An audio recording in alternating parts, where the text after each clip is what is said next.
Good afternoon, everyone. Good afternoon. Welcome to today's SCALE Masterclass. I'm Dr. Adeola Olatunji, your host for today. We'll be joined soon by our guest today, Dr. Ilodibe. She'll introduce herself at the time. But I want to welcome you to today's masterclass. From LinkedIn, from YouTube, from wherever you're joining, welcome. As usual, we'll start with introducing the SCALE framework, just to recap the setting of what this SCALE masterclasses are about, before we then focus on today's section of the SCALE framework, today's letter, so to speak, and then we flow into the introduction and question and answers to Dr. Ilodibe.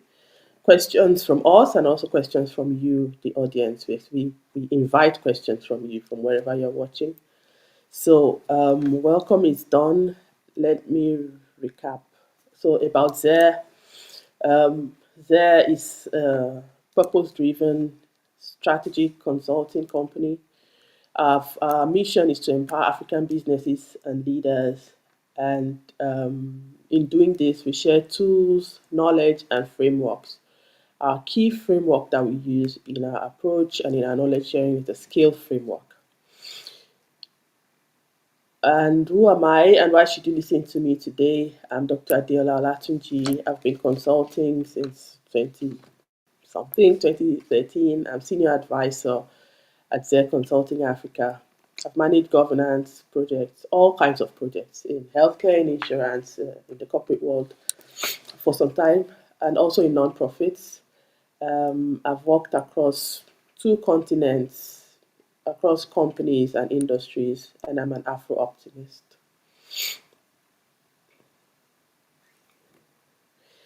So this is the SCALE Masterclass. The SCALE Masterclass is based on the SCALE framework. This framework is our 5-step roadmap to business transformation, which we adapt to the business contexts in which we are consulting or to the topics we are tackling for our clients. Using this framework, we empower African businesses to turn their business visions into reality, which means from strategy, conceptualization, planning into reality, implementation, operationalizing the strategy. And you heard me mention earlier about Afro-optimism. Afro-optimism is the philosophy that informs how we build, lead, and scale with intention and pride. Yes, we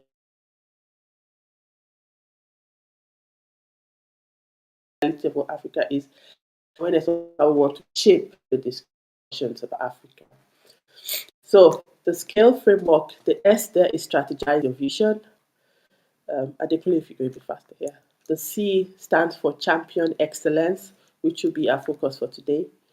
A stands for accelerate exceptional leadership. L stands for leverage governance for sustainable growth. And E stands for expand your impact via growth capital. Focusing on today's C, champion excellence. Next slide, please. Focusing on champion excellence. Championing excellence is about how we champion Afro-optimism and this excellence in our day-to-day work, in our strategy, and in implementing this strategy in our workplace. How do we bring African excellence to the global stage?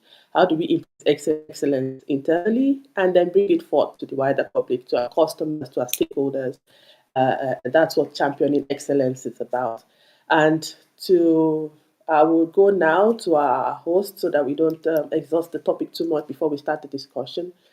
I will bring our guest onto the screen, Dr. Ifunanya Ilodibe. Hi, Dr. Ifunanya. Good afternoon. Hi, good afternoon. Thanks so much for having me. Good afternoon. Dr. Ifunanya is the CEO of EHA Clinics. EHA Clinics, they're in Abuja, Kano, Lagos.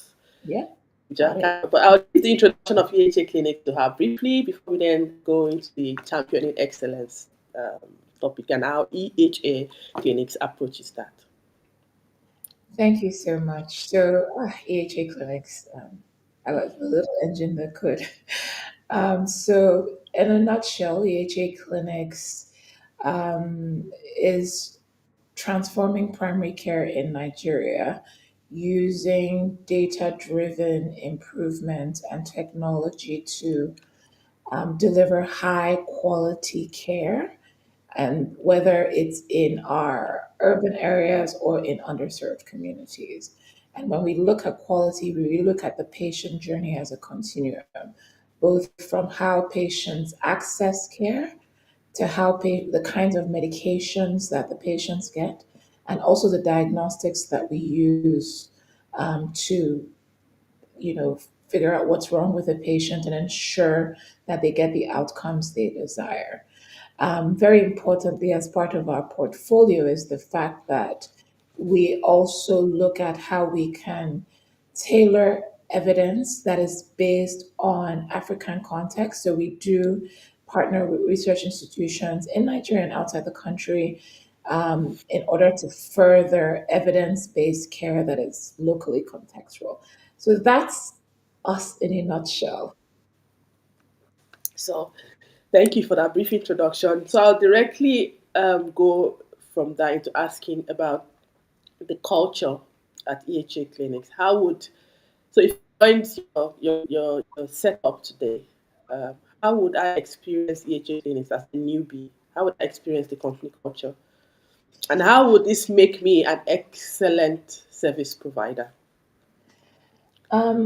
So, at the bedrock of our culture is the fact that we like to believe that every good leader and every good healthcare provider is a patient, right?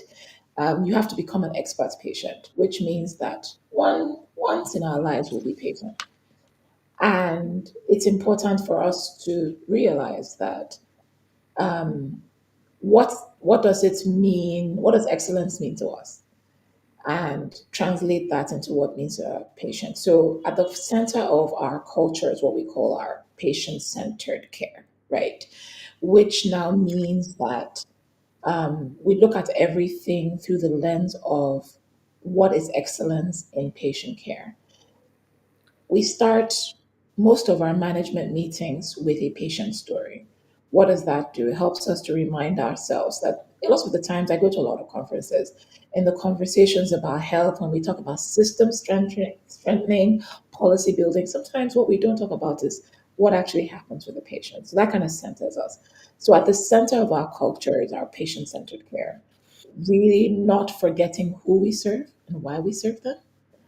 Then the second thing is how we address our culture is what we call our true north. It's really our reason for being. It's like our north star. Why are we here? Who do we serve? What do we do? And those things direct what we say our culture is today. So if you touch any of my team members, one of the things they will tell you is at the center of what we do is quality and patient safety. It really is the lens through which we look at everything, whether it's who to hire, what to buy, what we focus on, quality and patient safety is that lens, right? We also look at other things. For example, like I said, patient centered care. Who is our customer? What is excellent customer care to them? We look at our people because at the end of the day, how many, I live in Abuja, how many patients can I see? If my teams are not at the front lines delivering high quality care, then it's just a vision on a board and it's not reality.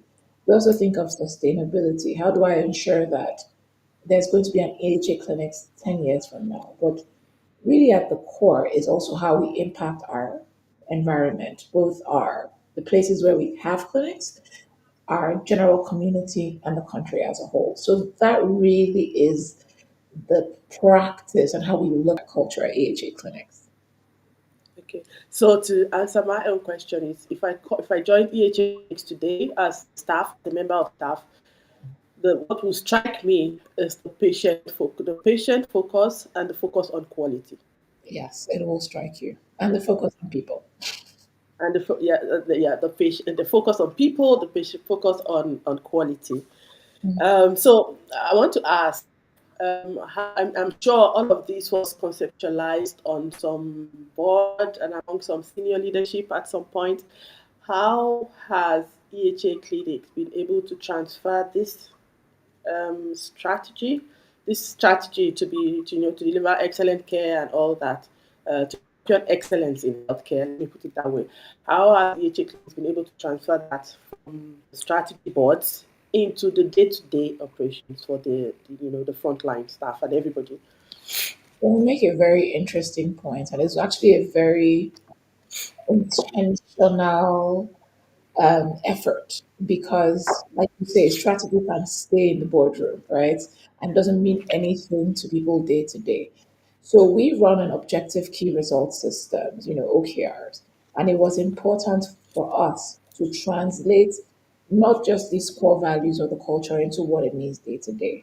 So what we've done is that for every team at EHA clinics, everybody has an OKR that centers at least that centers on at least one of these, as in one of each of it. So you have to have a quality and safety objective, you have to have a people objective, you have to have a customer objective, whether that's internal or external customer, right?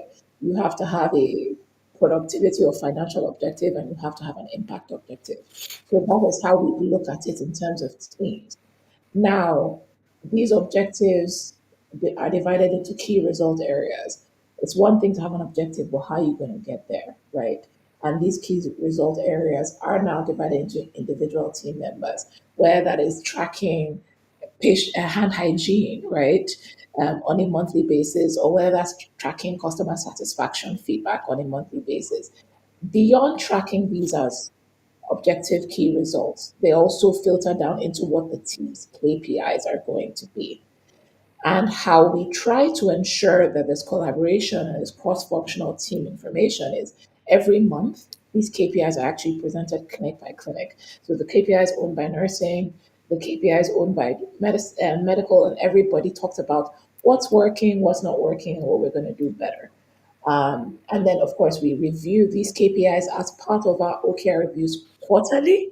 And then these now form part of every leader's strategic performance management at the end of the month, at the end of the year.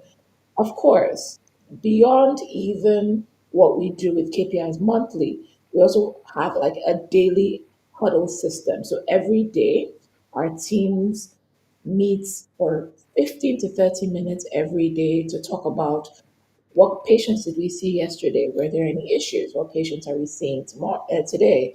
We need to pre-plan our appointments booked. Do we have everything tight? Do we have vaccines? What are potential patient bottlenecks that we'll face today? Do we have staff issues? And every day has a quality theme, whether that's informed consent or whether that's safety. Then a team member is nominated and leads the huddle, gets the data that we need to prepare for the day, and also talks about the quality goal. So that's how we've been able to codify this strategy that seems like an ambiguous document into what the teams do on a daily basis. I'm impressed. What you just described sounds more like a tech company than a primary care service. But good. So what I get is you've been able to, yes, take this strategy, the boardroom, cascaded it down really granular to everybody, and then also feed it back up as KPIs for everybody, including up to leadership level. Yeah, good learning from there. So I wanted to. So when I was researching for this masterclass on your website, the quote that caught my attention: "Leading with purpose isn't just a leadership style; it's a daily commitment."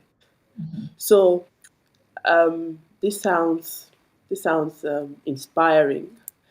How do you keep that in place day to day for the team, especially in a high pressure environment like a healthcare setting? Um, you know, I look at it in this way. I think maybe stepping back a little and looking at my origins, right, as a clinician, When I first joined 𝗀𝗂𝗁𝗍 clinics, I actually came to run one of the first clinics in Abuja. So understanding what the day-to-day looks like, and understanding the reality that the day-to-day changes. And sometimes when we develop strategy and develop processes, because you are not there every day, you make assumptions that are not really transferable, right? So it's beyond saying, paying lip service to the fact that we want this to be a lived experience. It means that from time to time, I have to go to Gemba, right to the front lines where this happens, right? I have to come with the humility and the understanding that I might have created systems that are creating worse patient safety issues, right? I have to understand that my teams have a better understanding of what is happening day to day and their realities, and be humble enough to pivot when I have a situation that's not serving. And not just pivot, also communicate to the teams that their improvements are their conversations are the reasons that I've pivoted. But beyond doing this myself, it is also ensuring that the leaders I work with and their managers are doing it. They're listening, they're getting feedback, they're creating avenues for people to, you know, give feedback and learn and improve. And it's, and not let perfect be the enemy of good. Understanding that you're dealing with people and people will make mistakes, and it's how you communicate when they make mistakes and when things don't are not perfect, right? That will ensure that people are open enough to admit mistakes and learn from them. So it is daily, it is intentional, it is the way you communicate with your teams, it's the things that you tolerate, right? You're in a meeting and a leader is speaking to a team member in a certain way. Maybe that's not the place to chastise the leader, but you need to call back and this is not our culture, and we all hold each other accountable for what's not our culture. This is not who we are. We don't talk to our team members this way, and give people the grace to change. I think that's the easiest way to say it. Cool. So, from what I took, what I is which is uh, interesting to me is be humble enough to pivot and communicate to the frontline staff that this pivot is due to their feedback. So, yeah, that's based on that. I want to ask a question now about the team. I know in a complex, I would say, setting like a healthcare setting, there are different teams. There's the pharmacy team, there's the hygiene team, there's the clinical services team, admin team. How do you bring everybody together and how to work collaboratively? Number one, and then when there are errors or mistakes, because dealing with errors, I know that quality is a key thing at EHA clinics, and dealing with errors in time is one of the core aspects of maintaining quality. So how do you um, how do you this team collaboration? How do you foster it, maintain it, and when there are errors, how do you address that without it becoming yeah, that team is at fault, that team is at fault. Collaboration. It's so interesting that we talk about medicine and we have to talk about how the teams collaborate, where we know that a patient journey can never happen in a silo, right? Even if a patient has an excellent doctor, if the nurse gave a bad experience, right? Or if the pharmacist did not dispense well, the patient would have, an overall poor exposure. So even though medicine by nature is inherently collaborative, we still have to talk about breaking down those barriers. So we do it in different ways. First of all, you know, the reason why establishing what your culture is important is it helps you decide who to hire, right? So even in how we hire, I'll tell you a very funny story. I remember a few years ago I was doing an interview for a role, and on the interview with me was myself, somebody else that was one of our nurse managers, and our chief of staff, I think. And we run a very flat structure here where we all call each other by first names. When you call me Dr. Ilodibe, I'm so confused because nobody calls me that here. Because everybody either calls me Ifunanya or Dr. Fab, right? So, typical, we enter this interview with this person and we introduce ourselves by our first name. And he's like, oh, you need to call me Dr. This. I was like, okay, sorry. Anyway, you understand that people come from different places. And, we went on to have probably the most condescending interview, condescending on my side, because the person was very condescending to me, my side. And it was maybe after that interaction that I properly introduced myself as a doctor. But I'm just bringing this out to show that one of the things we tell doctors and people at interviews is it's a flat structure. Even if they call you doctor, they will call you by your first name. That's how we roll here. So you need to understand that. And then the other thing we also do is to have that conversation and say every team member matters. In the interest of patient safety, it's important that everybody has a voice. So we don't want a doctor who nobody can correct. We don't want a doctor who tells my pharmacist that they need to give the medication, even if the medication is something that the pharmacists aren't comfortable with and is not in the interest of patient safety, right? So that's a conversation we have right at onboarding to say, this is who we are, this is how we act, this is how we treat each other.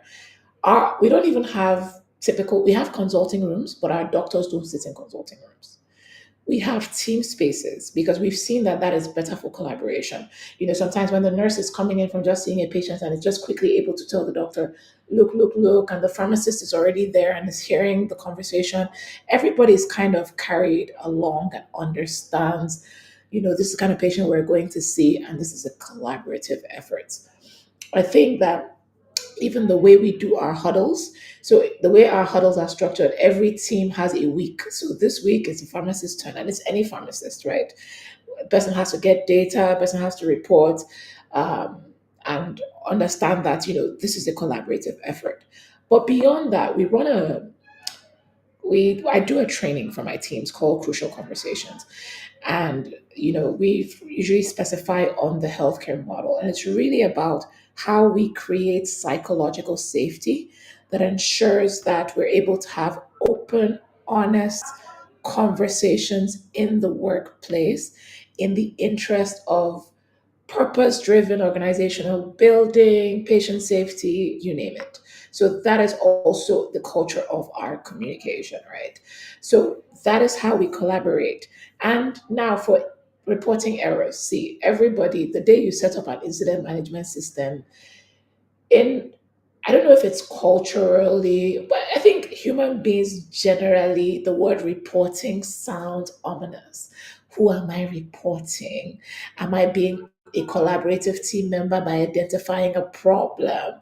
So you have to de-risk error reporting as much as you can. We run what we call a just culture, which is a no blame culture.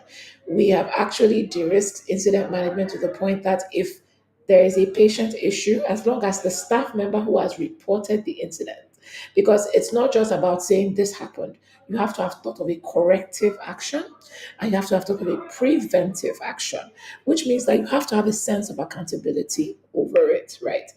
But even doing all of that, we still got feedback that people are afraid they will be fired.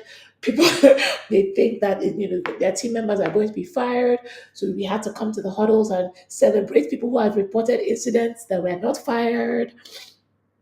We had to create at a point incident leaderboard and give out lunch dates. We had to this year, we actually made incident reporting part of our OKRs. So teams had incident reporting targets. Obviously, if something is a target, it's unlikely that they are going to make it, your errors are going to count, right? If they're asking you to report errors. By and large, incident reporting is a trust game. And when things happen, we do root cause analysis. One of the things I've seen have been very successful in demystifying errors is number one, we invite the person who reported the error to the root cause analysis. one of the things that nobody's allowed to do when I'm doing root cause analysis is we usually don't start with people. So if you've seen the Ishikawa diagram, it talks about technology management. I usually tell people we don't talk with people, we talk about processes, because crucial conversations will say that majority of people are reasonable, they're rational and decent. So if a reasonable, rational, and decent person makes a mistake, what are the systemic reasons why? And why have I not error proofed the system enough for a reasonable, rational person to make a mistake? Of course, there's always the percentage that are not reasonable and rational. But we want to believe that we're hiring reasonable and rational people. And that is how we look at error management. It's medicine, as evidence based as it is, there are people delivering care, and we have to think about what could we have done from a management side and a policy side that might have led to a possibility of this person producing a mistake, not necessarily looking at the person as bad, right? So you take a systemic view to managing errors. That's the summary of what I've heard. That also helps to reduce the blame culture and the like, I don't want to tell on my colleagues feeling. Okay, and that contributes in the end to the patients having an excellent experience, because what they then experience are improved processes and providers that feel at ease and are not on edge trying to cover up. Exactly. Okay. Yeah, and I like also the focus on processes and the systemic view. So on to our next theme. I would like to cover is, as an organization grounded in African excellence. So EHA is an African system, because I know that the EHA is a system. It's not just the clinics. It's a whole system. So, how would you agree that people are the cornerstone of this good reputation of this I would say excellence that EHA champions? Is it people? Is it the tech? Because I know there's also a tech component to Africa. So, how do you who do you vote for? The people, the tech, who are the cornerstone of this excellence? Absolutely the people. And I will say that every day, every week, every year. Like I was saying earlier, like I could be the best doctor in the world, but I have upwards of 6 clinics now. I can't see patients there, you know. So if I don't have excellent people at the front desk receiving patients, excellent nurses doing vitals, excellent doctors seeing patients, excellent people in the lab doing diagnostics, and excellent people, the pharmacy and facilities and drivers, all it will be would be right. It will just be a strategy on a board. The implementation will fall flat on its face. So absolutely, people are the cornerstone of the work that we do at AHA clinics. When people talk about AI replacing people, one of my favorite quotes about that is, AI will never replace doctors, but doctors who use AI will replace doctors who don't. What that just means is that technology will never replace people, right? Um, and at AHA clinics, we really have the best people. And this is the reason why, beyond trying to hire the best people, is also try to train them, right? Give them the tools that they need to succeed at what they do.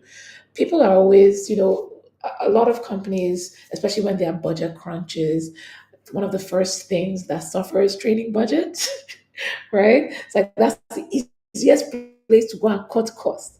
But the saying that what if we train them and they leave? Because healthcare has a very high attrition rate. But what's scarier is what if you train them and they stay, right?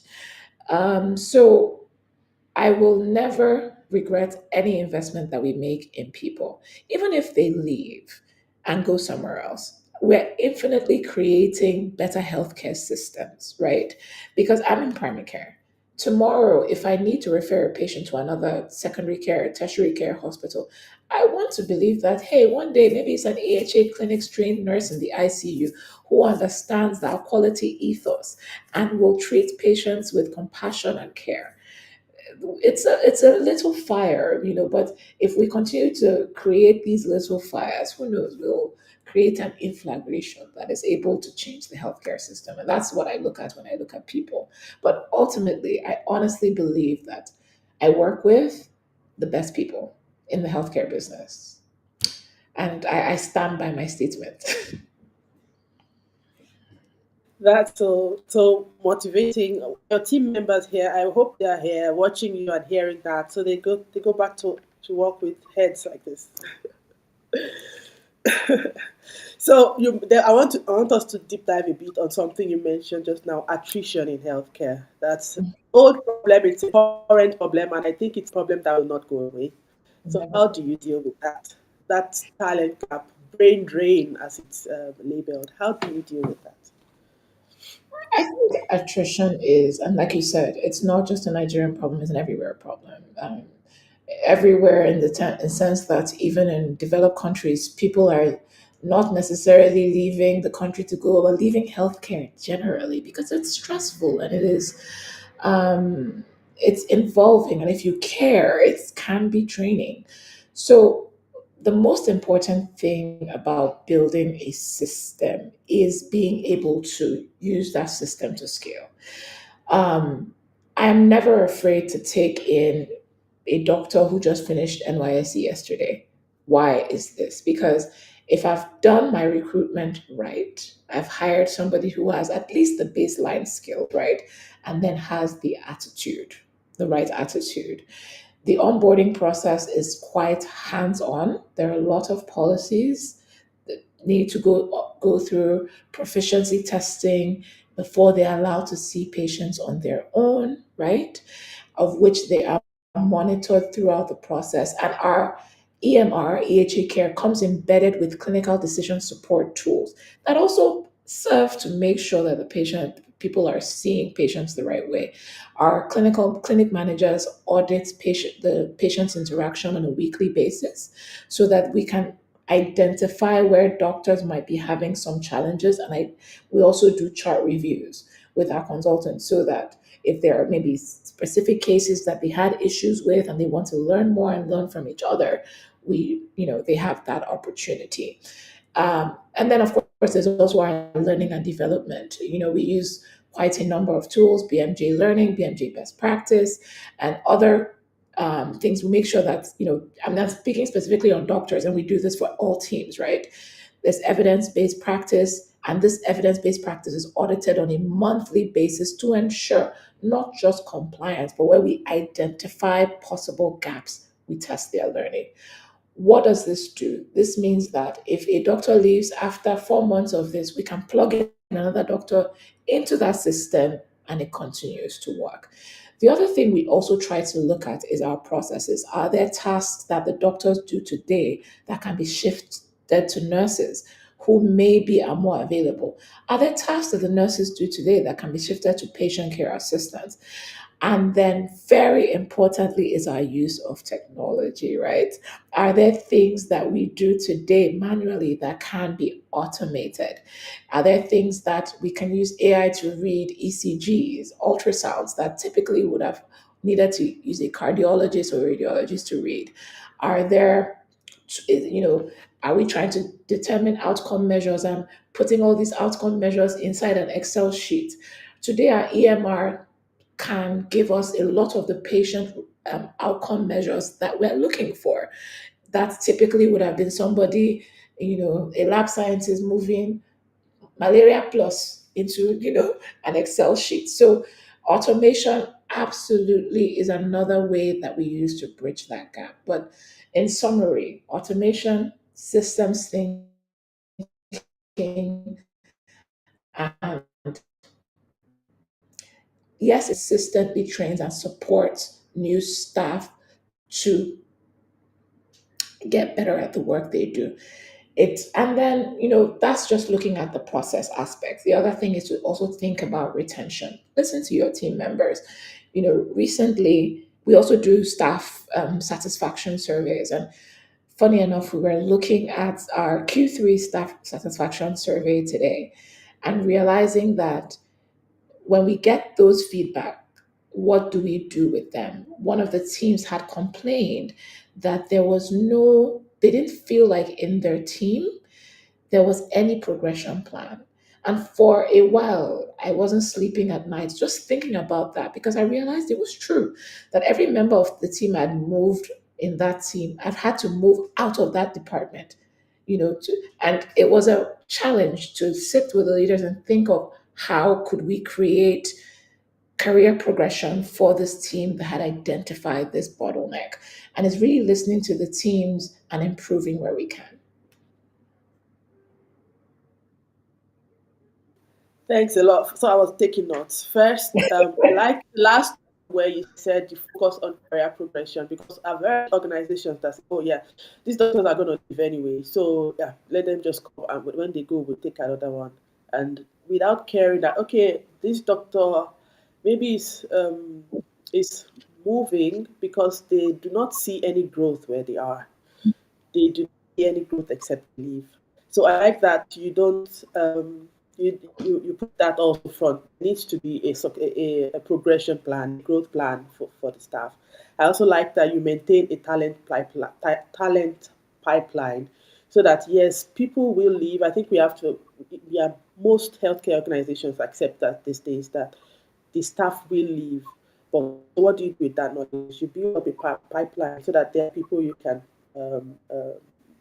plug in when doctors or nurses leave. And then about process shifting. So that's a core primary healthcare thing. So because there's all the cadres, and yeah, you need to be it has never always been, oh, primary care has an abundance of staff that everybody can just do all the high tech things. It has to be there has to be process.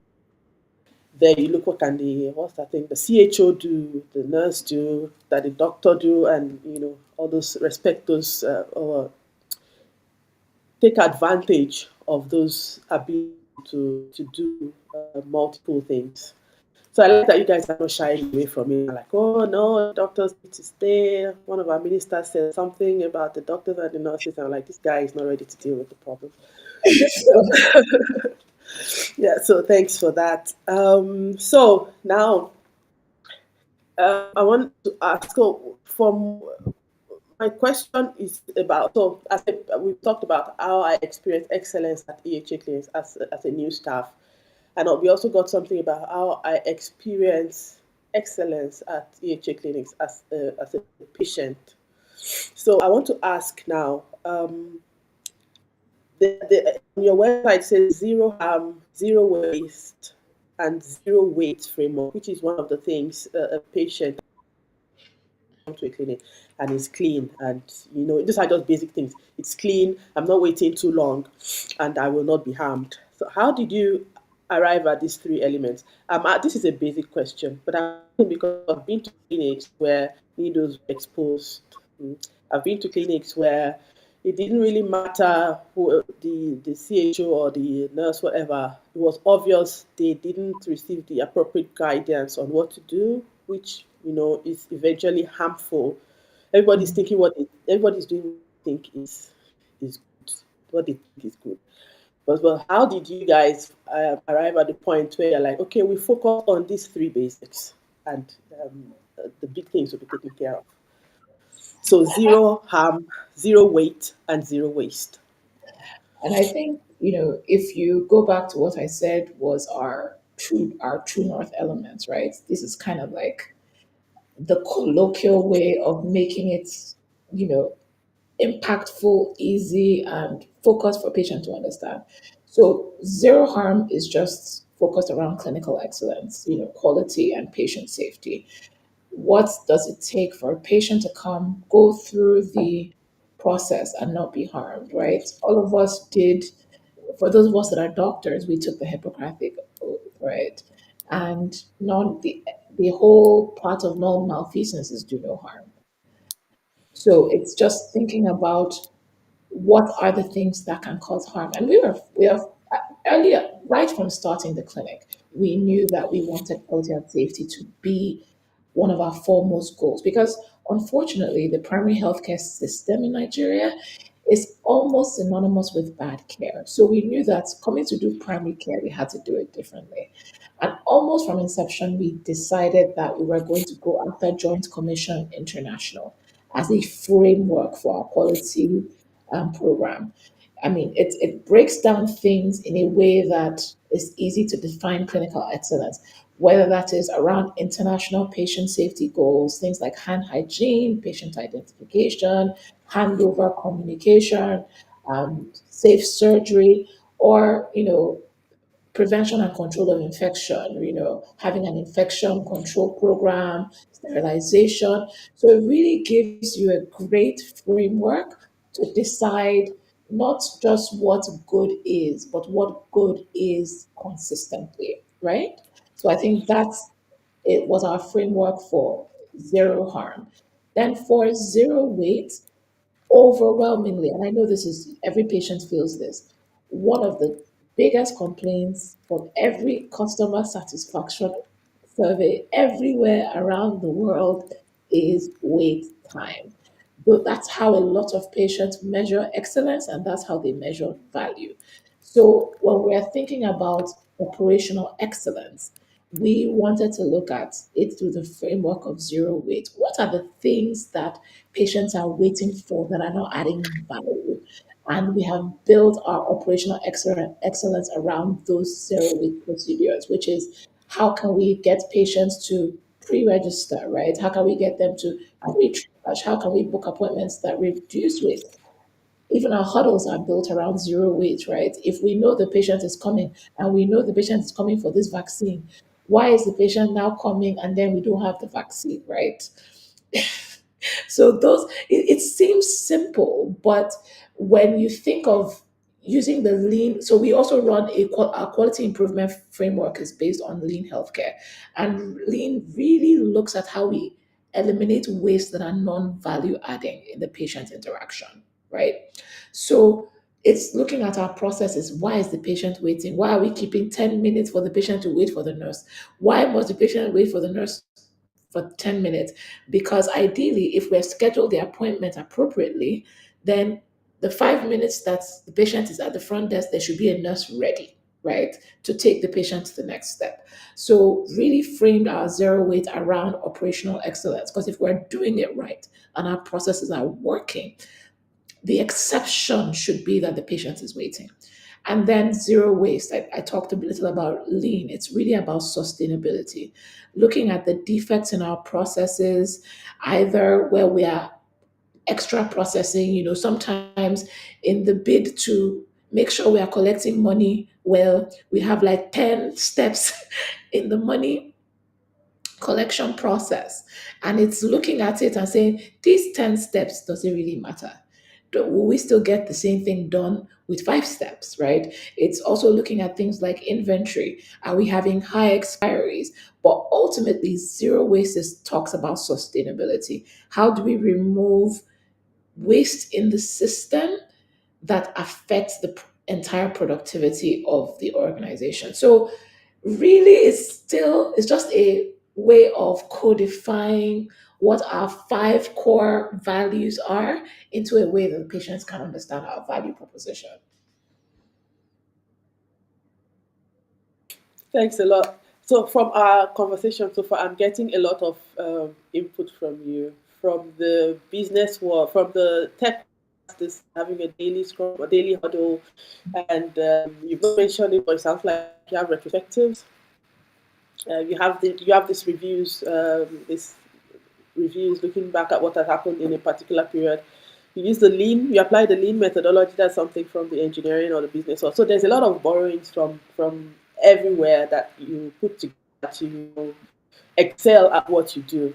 So now I want us to face that out backward. What can the business community learn from EHA clinics in terms of championing excellence?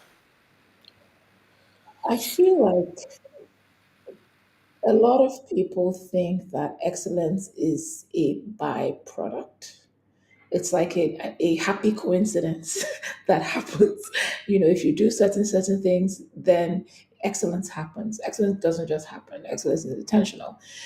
Excellence is part of your strategy. I like to say that it's the same way they say culture eats strategy for breakfast. It's the same way I believe that quality itself is a business strategy. It's the same thing about excellence. Excellence is not a byproduct. It is something that you have to decide that you would want, and you want it intentionally. And when you make that decision, then, and I know I just said good is, don't let perfect be the enemy of good, but good is not enough. In Nigeria, I love Nigerians. Nigerians are probably the most resilient people in the world, right? But one of the things our resilience does is that we are like nature, we will always find a way.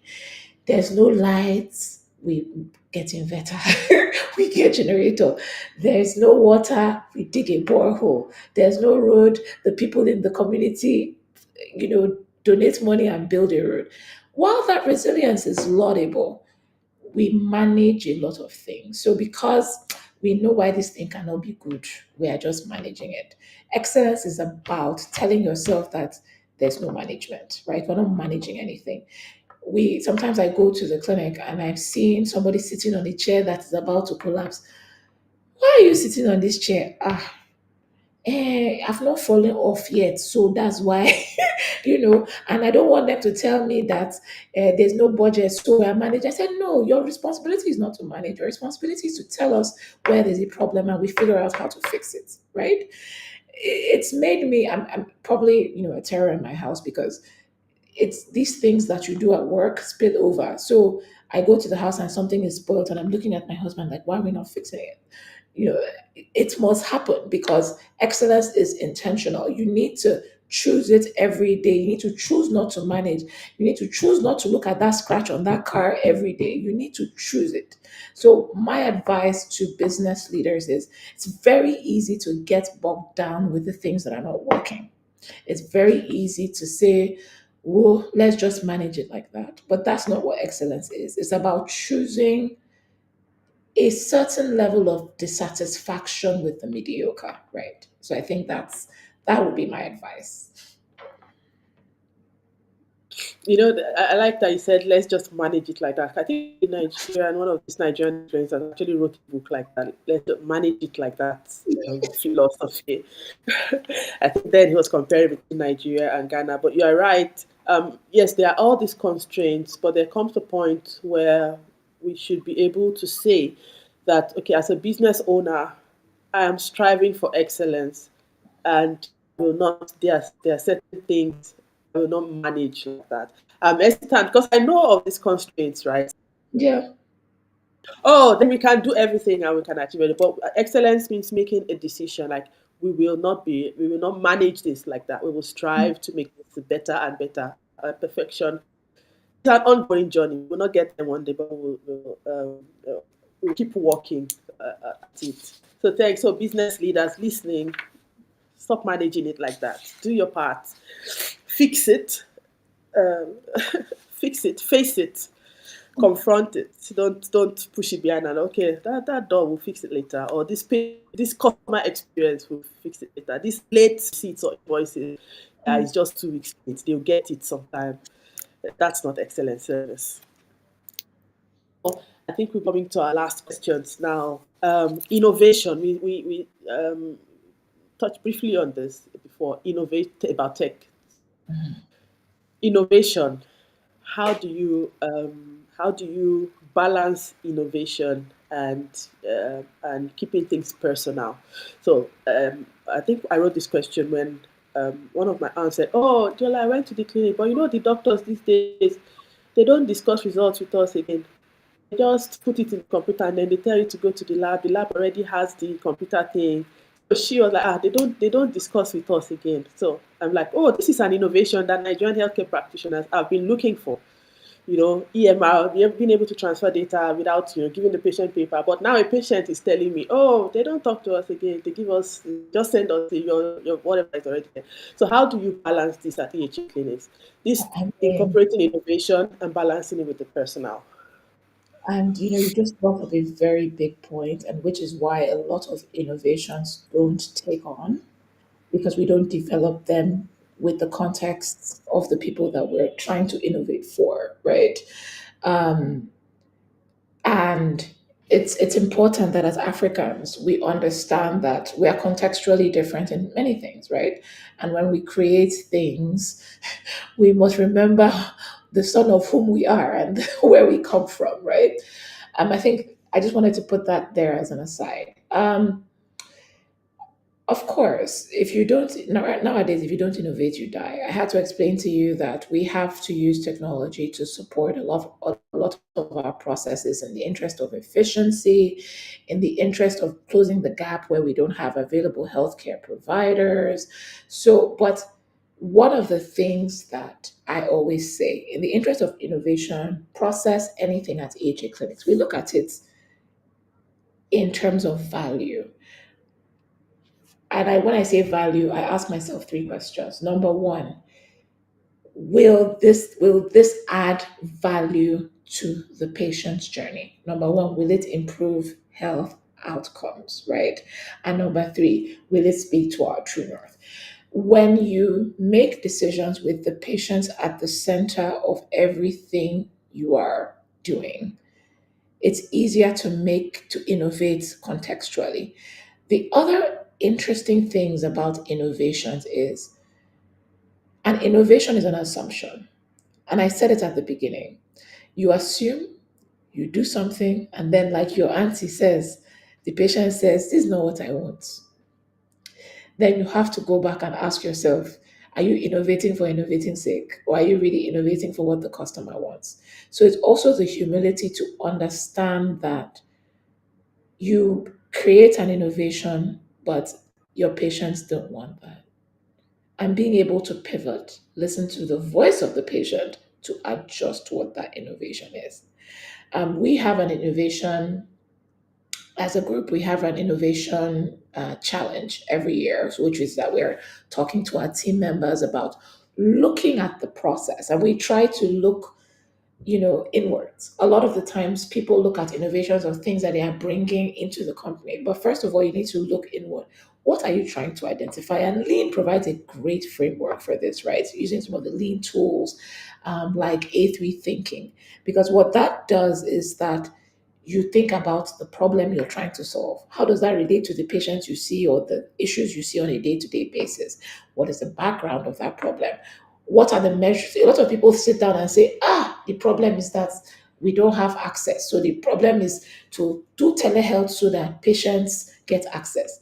But what percentage of patients don't have access, right? Because you cannot improve what you cannot measure. So what does the data say about what the problem is? And this solution and this what are the root causes of the problem that you're trying to solve? Because if you don't get to the root cause, a lot of the time your recommendation or your solution will fall flat on its face, right? And then using that framework, now finding tools or whether that is process improvement to innovate in a way that keeps our true north, delivers value to our patients, and actually addresses real problems and not just highfalutin things and say, oh, I really like how this. I was talking to Mr. Kunle and I was like, oh, I like this EV mugs. And I was like, how did you find it? And he was telling me about it. And I was like, oh, we've been trying to find something that can work when we're doing webinars and show on LinkedIn and Instagram and this at the same time. But see, I'm not just going outside to go and get the innovation because I like the way the interface looks. It's because I realized that when we do webinars, yes, our webinars allow us to stream on YouTube, but not on LinkedIn and Instagram at the same time. So the innovation is coming from a position of need and not just as I look at Adeola now, I think she really needs us to be able to do X-ray that she stand far, based on what? I like that.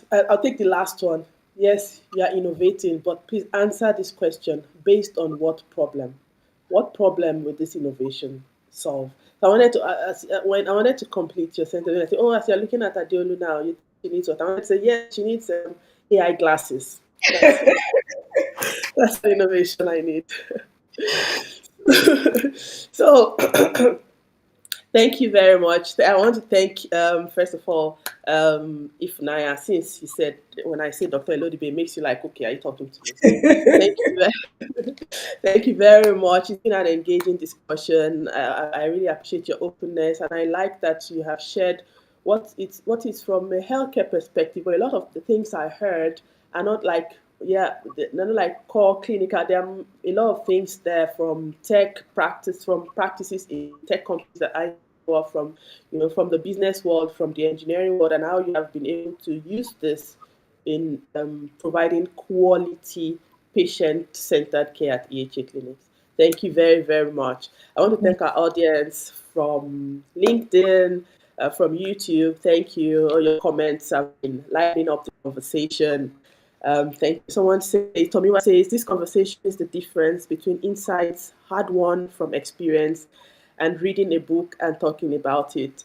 Thank you. I very much get that get that impression. So I mean, I can talk about all kinds of methodologies, but what you have done is say, okay, we do this, and then you mention some methodology. It's a totally different experience than say, oh, there's this methodology written by someone somewhere, hypothetical, blah, blah, blah. This is really grounded in your experience as a leader in the healthcare field. So thank you very much. So please, if you have some comments.